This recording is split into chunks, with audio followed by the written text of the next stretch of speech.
Hi YouTube.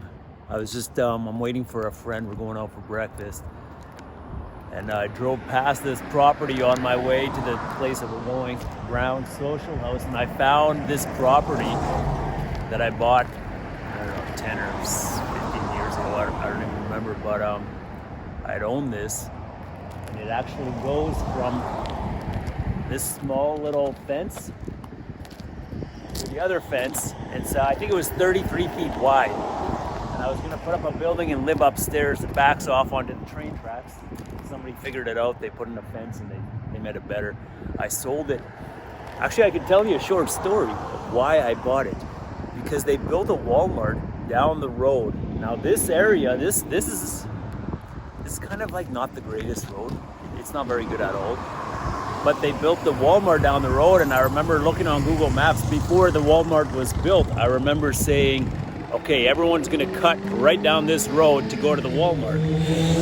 Sure enough, they do. I wouldn't say the road is any better or much better than it used to be. It's definitely not the greatest part of town, like I said. And of course, there's train tracks in the back there. You can see where the blocks are.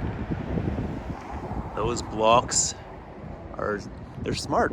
Whoever owns it's smart. They had a little bit more funding back then when I had to. Part of the reason I sold it is the city had an issue with crime, and they were actually billing us, any property owner, the price it costs for what do they call it, like security.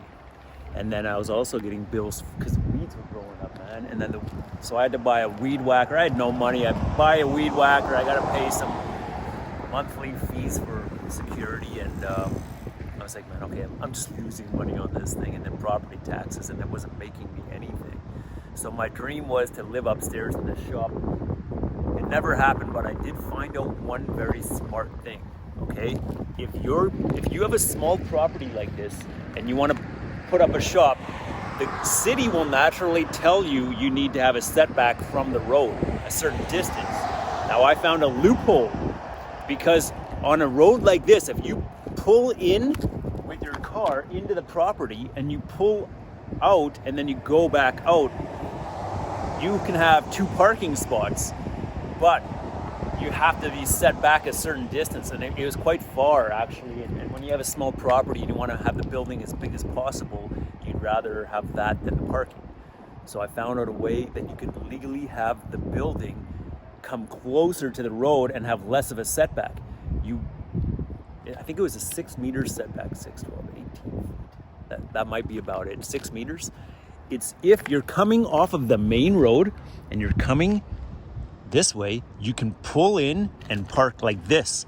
That's your 1 parking spot. And then you go out, and then the city will allow you to have that 1 parking spot instead of going in and then have another one going in and then coming back out and going. So you get way more space to build your building. Now here in Chilliwack, you were allowed to go 30 feet high, probably close to that one. You could live upstairs if you wanted and have a shop underneath. If you really like that lifestyle, you know, you can make it work. You'd probably be pretty happy if you're into that.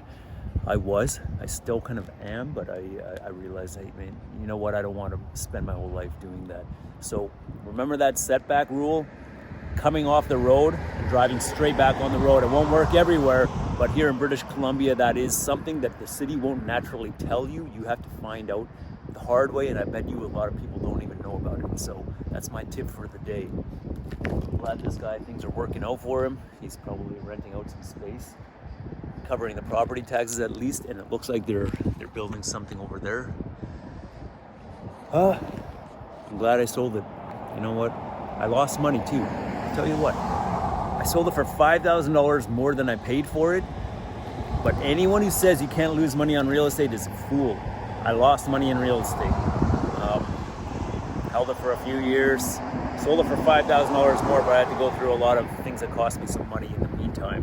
So when I sold it, it was hard to sell. I was actually very fortunate to get that thing sold. I'll tell you more another day. I've got a lot of tips and tricks to teach you guys. Now I just want to have fun.